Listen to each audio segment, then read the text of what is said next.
Hello everyone, welcome to Vision Lakshya. Myself Vanshika Dhingla. Today we are going to do the topic money supply. ठीक है, money supply क्या होता है और money supply के measures क्या क्या होते हैं, कैसे हम मनी सप्लाई को मेजर। इसमें क्या होता है, न्यूमेरिकल बनता है बहुत रेयर केसेस में, बट हमें क्या होना चाहिए, सब पता होना चाहिए। मैंने पहले से बोर्ड पे सब कुछ डिस्प्ले कर दिया, जस्ट बी रिवाइज। ठीक है, हम लोग क्या करेंगे, फटाफट ऊपर से कॉन्सेप्ट क्लैरिटी ले लेंगे कि कौन सी चीज क्या है। Let us begin. देखो मनी सप्लाई क्या होता है, volume of money held by public at a particular point of time. Money की कितना पैसा, टोटल वॉल्यूम ऑफ मनी, कितनी वॉल्यूम मनी की किसके पास है, पब्लिक के पास है, एक पर्टिकुलर पॉइंट ऑफ टाइम में। मतलब एक टाइम में कितना पैसा पब्लिक के पास है, हम उसको क्या कहते हैं, मनी सप्लाई। अगर मान लो फीचर्स आ जाए मनी सप्लाई के, तो हम क्या लिखेंगे, पहली चीज क्या है, मनी हेल्ड बाय पब्लिक। ठीक है, सेकंड क्या है, हमारा पर्टिकुलर पॉइंट ऑफ टाइम है। हमने अपने स्टार्टिंग ऑफ द लेक्चर्स में पढ़ा था, क्या था कि कोई भी चीज हमारा पर्टिकुलर पॉइंट ऑफ टाइम में मेजर होती है तो वो हमारा कौन सा कॉन्सेप्ट बन जाता है, स्टॉप कॉन्सेप्ट, है ना, पढ़ा था। और पर्टिकुलर पीरियड ऑफ टाइम होता है तो फ्लो कॉन्सेप्ट। यहाँ पे क्या है, मनी हेल्ड बाय पब्लिक है, किसमें, पर्टिकुलर पॉइंट ऑफ टाइम में, तो हमारा कौन सा कॉन्सेप्ट हो गया, ये स्टॉप कॉन्सेप्ट हो गया। Got it. सेकेंड क्या है, हमारे मेजर्स, कौन कौन से हमारे मनी सप्लाई के मेजर्स होते हैं। पहले हमारे क्या, M1, M2, M3, M4। हमारे मनी सप्लाई के कितने मेजर्स होते हैं, 4 मेजर्स होते हैं जिससे हम मनी सप्लाई को मेजर कर सकते हैं। पहला M1 है तो हमारा वो क्या हो जाएगा, फर्स्ट मेजर और बेसिक। बहुत ज्यादा क्या है, बेसिक मेजर है इसका, मनी सप्लाई का।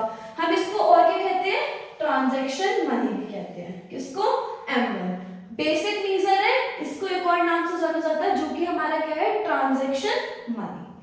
M1 का क्या फॉर्मूला होता है हमारा, देखो, currency and coins with public. हमारी करेंसी और कॉइन्स किसके पास है, पब्लिक के पास। ठीक है, प्लस डिमांड डिपॉजिट किसके, कमर्शियल बैंक के। डिमांड डिपॉजिट्स किसके, कमर्शियल बैंक। अदर डिपॉजिट्स किसके, आरबीआई के। मतलब M1 का क्या फॉर्मूला बन जाएगा, currency and coins with public, demand deposits किसके, कमर्शियल बैंक के, plus other deposits with RBI. जब हम तीनों को ऐड कर देंगे तो हमारा क्या निकल के आ जाएगा, M1। Got it. M1 हमारा क्या होता है, basic measure, first measure of money supply, है ना। अंडरस्टैंडिंग हुई, एक बार और देख लो। M1 equals to currency and coins with public, demand deposits किसके, कमर्शियल बैंक के, अदर डिपॉजिट्स किसके, आरबीआई के। ठीक है, तो ये मिलके हमारा क्या बन जाएगा, M1, है ना। सेकेंड हमारा M2 हमारा क्या है, नाम से भाई 2, तो क्या होगा, नॉर्मल सी बात है, ब्रॉडर कॉन्सेप्ट होगा किससे, M1 से। M1 से ब्रॉडर कॉन्सेप्ट हमारा क्या हो गया, M2। ब्रॉडर कॉन्सेप्ट कंपैरिजन अगर हम करेंगे किससे, M1 से, तो M2 हमारा क्या है, ब्रॉडर कॉन्सेप्ट है। इसका क्या फॉर्मूला होगा, M2 इक्वल्स टू, देखो ब्रॉडर है मतलब हमारा पूरा M1 तो इंक्लूड होगा ही होगा। पूरे M1 में क्या क्या हो गया, currency and coin, demand deposit, other deposit, ये सब चीजें तो M2 में आएंगी। प्लस हम इसमें क्या कर देंगे, saving deposit with post office saving bank, तो ये मिलके हमारा क्या बन जाएगा, M2 इक्वल्स टू M1 पूरा plus post office saving deposit with post office saving bank, इसको भी ऐड कर देंगे तो हमारा क्या बन जाएगा, M2 निकल के आ जाएगा। Got it.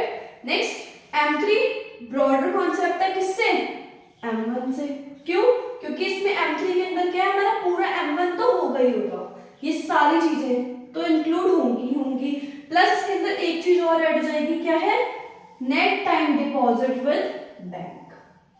ठीक है, अभी तक 3 हमने देखे, क्या क्या थे, M1 currency and coin with public, demand deposit of commercial bank, other deposits with RBI. M2 के अंदर M1 तो आएगा ही आएगा, साथ में क्या आ जाएगा, saving deposit with post office saving bank. Third M3 क्या है, M1 तो आएगा ही आएगा, प्लस साथ में क्या आ जाएगा, net time deposits with bank. Got it, तीनों समझ में आए, इन दोनों में M1 आएगा, एक एक चीज ऐड हो जाएगी, और M1 तो आपको समझ में ही आ गया। ठीक है। नेक्स्ट M4 के अंदर क्या आएगा, M3 इंक्लूड होगा प्लस टोटल डिपॉजिट किसके पास, पोस्ट ऑफिस सेविंग बैंक्स के पास। इधर क्या था, सेविंग डिपॉजिट थे M2 में, यहाँ पे क्या है हमारे टोटल डिपॉजिट है। बाकी post office saving bank similar है, ठीक है।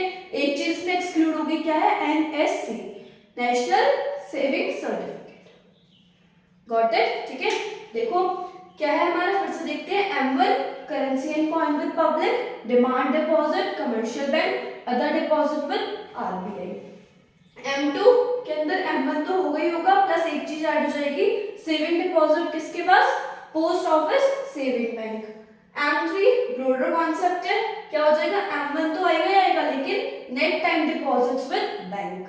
चौथा M4 के अंदर M3 आएगा प्लस M2 में सेविंग डिपॉजिट था, यहाँ पे आ जाएगा टोटल डिपॉजिट, ये सेम रहेगा, post office saving. Got it, ठीक है। अब क्या है हमारा M3 जो है हमारा, क्या है, सबसे ज्यादा वाइडली यूज्ड है। मतलब कौन सा, अगर आपका 1 मार्क में क्वेश्चन आ जाता है कि which measure of money supply is widely used, तो क्या आंसर होगा, M3, ठीक है। एक चीज और, M1 जो है क्या होगा, ये मोस्ट लिक्विड मेजर होगा, और M4 लीस्ट लिक्विड मेजर, ठीक है। M1 जो है मोस्ट लिक्विड और ये हो जाएगा M4 लीस्ट लिक्विड। एक चीज और हमारे क्या है, M1 और M2 ये दोनों हमारे क्या है, narrow concept, narrow major of money supply. M3 और M4 ये दोनों हमारे क्या है, broader major of money supply. इतनी चीज याद रखो, 1 मार्किंग के क्वेश्चंस बन सकते हैं। M1 M2 है नैरो मनी सप्लाई और M3 M4 है broader money supply. Got it, hope पूरा मनी सप्लाई और उसके मेजर्स समझ में आए होंगे। एंड इफ अंडरस्टैंडिंग हुई हो एंड आपको वीडियो पसंद आई हो, so please like share and subscribe. Thank you.